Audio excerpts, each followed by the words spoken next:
Michael Chiesa versus Sean Brady takes place this weekend in the co-main event of UFC Fight Night Vegas 43, Vieira versus Tate, and I can't wait for this welterweight co-main event. In my opinion, this should be the main event this weekend. This is the people's main event, the bout that I am most interested by on the card. Michael Chiesa versus Sean Brady, a huge fight in the welterweight division, number 6 in the rankings. Michael Chiesa way up high in the division versus number 14 Sean Brady, of course. Michael Chiesa coming off that loss not too long ago to Vicente Luque by Darce choke in the first round, a reversal out of nowhere. He was winning the fight against Vicente Luque, had him on the ground, had him in all kinds of trouble with a couple of rear naked choke attempts, but then Vicente Luque turns it around the way Vicente Luque does and gets the Darce choke like Vicente Luque does as well and puts out Michael Chiesa, or at least makes him tap. He didn't really put him out cold or anything. So Michael Chiesa tapped to the choke, took no damage whatsoever, realised that he's in the prime of his career right now, and he looked great against Luque as well. Great double leg, one of the best double legs I've seen in his entire career. He looked good on the feet as well, landed a couple of big shots on Vicente Luque in that first round before he went for the takedown, and I feel like Michael Chiesa realises, I'm firing on all cylinders right now, I need to turn right back around. I took 0 damage, I'll take on whoever they can give me so long as I'm coming back off a win, because if he comes off a win, the welterweight division right now is a logjam, so it's actually a good time, not for the top 5 contenders, but it's a good time for the contenders below, because the top contenders right now have fought each other before. They've all gone to like double matches with each other. They've had rematches with each other. Covington and Usman have had their rematch. Burns has fought a bunch of top guys in the division. Leon Edwards has already fought Luque. Burns already fought Thompson. There's a lot of matchups that have already happened. Luque's already fought Thompson. So right now they're looking for fresh names. And if Michael Chiesa can be coming off a win, I bet you he calls out Covington for no reason, because he's been calling out Colby Covington for a long time. And if Sean Brady can get a win, he's looking at maybe the winner of Thompson versus Muhammad. Then the winner of that one can get a title elimination bout in the welterweight division. The same thing can go for Michael Chiesa, and if I was Michael Chiesa, I would call out the winner of Belal Muhammad versus Wonderboy Thompson, because I believe it's going to be Stephen Thompson against Belal Muhammad, and if Stephen Thompson is there for a matchup for Michael Chiesa, if he does win this one, that's a free earned title elimination bout for Michael Chiesa, in my opinion. I do believe Michael Chiesa would quite easily be able to out-grapple Stephen Thompson and would be a nightmare matchup for him as well. So,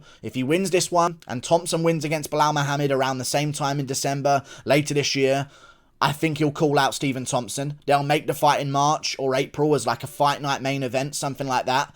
And the winner of that one will get a title elimination bout in the welterweight division.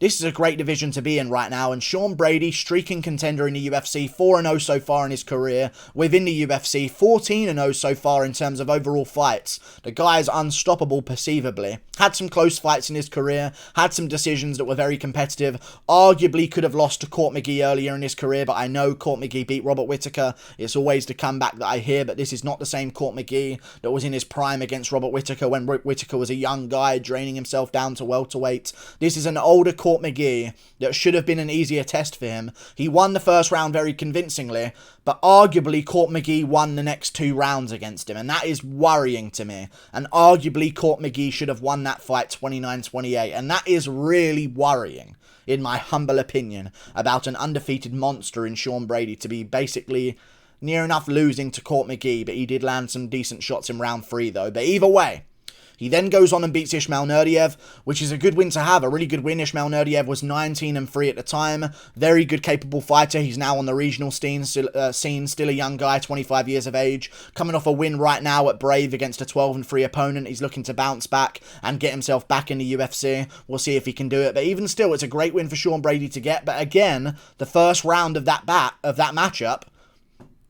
Why did I say bat? I have no idea what that means. The first round of that matchup, Sean Brady couldn't get down Ismail Nurdiev. He had real problems doing so, and Ismail Nurdiev arguably won the first round, and it was a close round still, don't get me wrong, but arguably, Ismail Nurdiev won that first round on significant strikes, 28-19. There wasn't really any control time established with a takedown. In the second and third round, Nurdiev started to slow down from defending the takedowns, and Brady started to take over, and he won himself that fight, 29-27 on some scorecards, because he was basically on top for the entirety of the third round. 29-28 on another scorecard as well. 30-27 on a scorecard. I guess somehow someone gave him the first round there. I don't understand how that works at all. But either way, he's had some close ones where there's been some problems in certain rounds, especially against Jake Matthews, who is another opponent of his that made him look Not like a Chimaev coming up. Not like a Shavkat Rakhmonov coming up. And these are the guys I'm looking for. If I'm going to say you're going to take out number 6 as a number 14 guy, I need demolition of the unranked guys. If you're going to beat number 6, let alone you're going to finish him, which a lot of people on Tapology think he is, I need domination of these bums on the outside of the rankings if you're going to beat number 6, in my honest opinion. He almost got, I think he got dropped to one knee at one point in the second round against Jake Matthews. Struggled with the takedowns there. Only got one takedown in the third round where he ended up on top. Got the position, got the arm triangle in the third round. Looked very good there. Was a very good win for Sean Brady. Jake Matthews is a tough guy. Very good opponent, but still, it's Jake Matthews. He's not as big as Chiesa. He's nowhere near as good as Chiesa. Chiesa's been in the top 10 of the lightweight division. He's beaten RDA. Like, let's put it this way. Chiesa made RDA look easier than Sean Brady made Jake Matthews look. And Sean Brady is the favourite here. I made a poll in my stream earlier yesterday, I believe, at the time this is uploaded.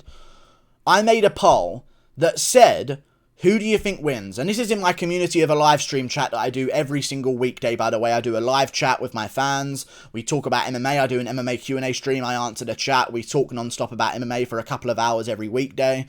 And I put a poll out to them, and it got like 180 votes. 70% were in favour of Michael Chiesa. This group of people in my chat are there every day talking about MMA, watching the fights on the weekends with me, early prelims till the main event every single weekend.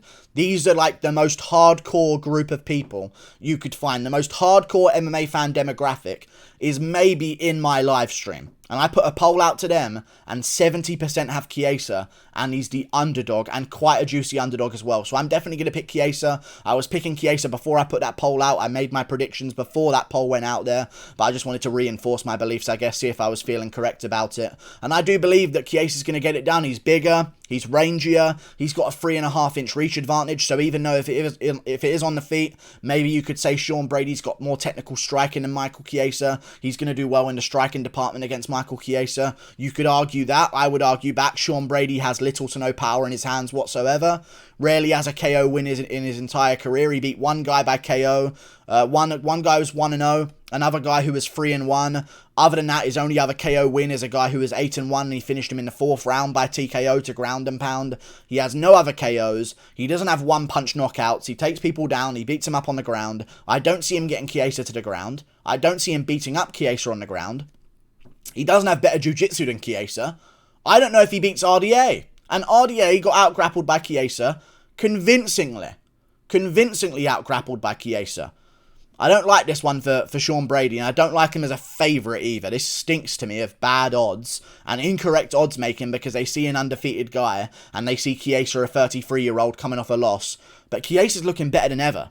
He's in the prime of his career, better than he's ever looked. Active as well, which is a big deal as well. Just took a fight against Luque, turned right back around for this one. On the feet, where Brady has a slight advantage, I would argue, on technique. I'm sure we can all agree. Chiesa's not the best on the feet, although he did look better than ever on the feet against Luque for the short moments that they were on the feet for. He's got a 3.5-inch reach advantage on the feet, and he's a southpaw. For a guy like Sean Brady, who's not used to striking, who's a grappler first, even if you do have a slight advantage on the feet, that can be taken away and neutralised a bit by a 3.5-inch reach advantage, by a massive size advantage, by an experience advantage in Michael Chiesa as well, and by the fact that he's a southpaw, which is kind of tricky for an orthodox guy like Sean Brady to deal with. I think Chiesa's going to be too tricky for him. He's going to take him down when he wants, end up on top, land some total strikes in like half guard. Brady will stuff it, get back to his feet a couple of times, but Chiesa will stay on him, get the body lock around the waist, drag him down again. I think it's just going to be an out-grappling from Michael Chiesa. And people are going to call me crazy because Brady's such a beast grappler, dude. But man, again, Michael Chiesa dealt with RDA at welterweight as a top contender at the time. He dealt with RDA better than Sean Brady dealt with Jake Matthews in the grappling. All I'm going to say to you guys. And if you want to pick Sean Brady as a favourite, you can. It's a close fight. I could see it going Brady's way in some ways, but I'm leaning towards Michael Chiesa here. I think this is an obvious sign of incorrect odds because they've seen an undefeated record, and I think he's going to all come tumbling down on Sean Brady. Again, guys, he basically lost to Court McGee. And if you look at the guys that Sean Brady has beaten, Imagine Michael Chiesa against these opponents. Jake Matthews. I'm calling a Michael Chiesa first round rear naked choke. That's what I'm calling there. Christian Aguilera. I'm calling a first round rear naked choke for Michael Chiesa as well. Brady took him to the second. I don't think he's going to beat. Do not think he's going to beat Michael Chiesa. I don't believe so at all. He's got good stats. He's a very good fighter. He's got good volume. Of course, Michael Chiesa's volume is very, very different because he rarely ever throws significant strikes when he's on the ground. He total strikes to set up submissions. He stings you with knuckles rather than like loading up a big elbow of ground and pound. But again, Michael Chiesa's wins are very, very good in that division. But he's got a strikes landed per minute decrease to Sean Brady. 40% striking accuracy to the 55% of Sean Brady, but again, Michael Chiesa's strikes on the feet have never been his forefront. It's not really his big thing that he does, and he's fought much better competition in terms of strikers, like Masvidal, who he dropped, by the way, in their fight, which is looking good in hindsight. He's fought much better strikers than Sean Brady has, so that statistic of accuracy is not going to be accurate, ironically enough. Defense, Sean Brady has the advantage there as well, but again, against Court McGee, against Christian Aguilera, not against fucking Vicente Luque and Masvidal and fucking RDA and Neil Magny, who again is a great opponent. I think Chiesa's got this one. And also, Sean Brady has 100% takedown defense, which can look very imposing if you're thinking Chiesa needs to get him to the ground. But again, Sean Brady has only been shot on by his first two opponents. He stuffed 6 against Court McGee, which is good, but Court McGee, nowhere near as big as Chiesa, nowhere near the grappler of Chiesa. And again, in his next fight, he got a takedown shot on him, I believe, against Nadev. One takedown out of nowhere, and it failed because Nadev was just basically shooting to get a break from the grappling himself and just try to get Brady off of him and shoot first rather than being taken down for once. And it didn't work out for him. So, I do believe Chiesa's got this one in the bag. He's beat great opponents in his career. I mean, look at the names. Carlos Condit is a good win to get by submission in the second round. Easy win. Submission in the second round. Carlos Condit went 3 tough rounds with Max Griffin. He beat Matt Brown. He beat a couple of guys in a row after that fight with Michael Chiesa. Chiesa submits him. Diego Sanchez gets dominated and toyed with for 3 rounds. He just can't finish Sanchez is the whole problem of that fight. Other than that, he dominates the whole fight, chains submissions together and gets multiple 10-8 rounds with submission attempts, which is very, very hard to do, I believe. Rafael Dos Anjos.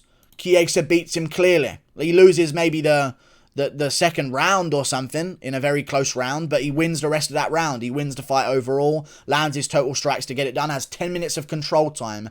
10 minutes, 13 seconds of control time against RDA in a 15-minute fight. And this is RDA who had been preparing for Kevin Lee and Colby Covington and Usman and a bunch of grapplers in a row, one after the other. He couldn't deal with Michael Chiesa. I think Chiesa gets Brady to the ground. I think if Brady gets Chiesa to the ground, he's in a world of trouble there. And I think they kind of neutralize each other on the feet with the more technique of Sean Brady, whereas there's more power and range and awkwardness from Chiesa and footwork. So I think Chiesa's got this one in the bag in a great matchup in the welterweight division. Again, for the winners and the losers, if whoever loses this one, I think if Michael Chiesa loses, he should probably call it a quits, really. I think he should beat Sean Brady, and if he doesn't, he's not going to beat the top guys at welterweight, that's for sure. He's a huge guy for the division, though, so I could see him still doing some work, but if Sean Brady wins, this is a huge win for Sean Brady. This puts him on the map. Wow, you've beat Chiesa. You're definitely one of the top guys. But so far, his performances hasn't shown that. I'm picking Chimaev to beat Burns, because Chimaev went out there against Li Jingliang, who lost to Jake Matthews in the grappling, by the way. Lost to Jake Matthews from being out-grappled in their fight. He went out there against Li Jingliang, dominated him in the grappling brutally, and ragdolled him and choked him out immediately, and that was an improved version of Li Jingliang. Brady, really struggled with Matthews. Really struggled with Matthews. And it's not the dominance I like to see. I think that Khamzat Chimaev would ragdoll Matthews, choke him out in a round with ease. But Brady seems to have problems. Like, Matthews was a former lightweight. I know Chiesa was as well, but these are not lightweights. Michael Chiesa is not a lightweight. He's arguably a middleweight at this point, honestly. I have no idea how he made the lightweight limit. I just think he's a big problem for Sean Brady, and I think he gets this one done. I'll say Chiesa gets a grindy decision against Sean Brady. I was hesitating on the idea of a submission win, but I'll say he wins the first 2 rounds by being stronger and more durable and more technical with the grappling, and also doing some good stuff on the feet as well. And I'll say he loses the 3rd round to Brady, who mounts a little bit of a comeback. But again, as rounds go on, Brady hasn't shown great cardio in his fights. He haven't really gone too high of a pace over the 3-rounders. Does slow down as the fight goes on himself, especially against Court McGee, as I mentioned before. But yeah, I'm going to go with Michael Chiesa. Great wins up and down his career. Great experience. He's been here before. This is the biggest fight of Sean Brady's career. And one more thing, if you need another little tip-off to why you should pick Michael Chiesa over Sean Brady. Michael Chiesa, last time he fought was in August, 3 months ago. No damage whatsoever. Had a full training camp, turned right back around, and now he's taking on another opponent. This will be his 3rd fight in the year of 2021, and it's a great opponent for him in Sean Brady. Sean Brady's last fight was in March. That's 8 months off. Over 8 months off for Sean Brady, and with a broken foot injury as well. So if you're thinking about maybe kicks on the feet, if that's something else that I want to chuck your way as why you should pick Chiesa, Brady's coming off a broken foot. A really bad broken foot. So if there's someone who's going to be hesitant to throw kicks out of the 2 of them, it's going to be Brady who's hesitant out of the 2. Like and subscribe. Thank you for watching. Chiesa gets this one done. Calls out the winner of Wonderboy versus Bilal. It's Wonderboy, and then he beats Wonderboy by rear naked choke in a second. Like and subscribe. Thank you for watching. Click that button up there. Toodle pip. I'll see you later. Goodbye.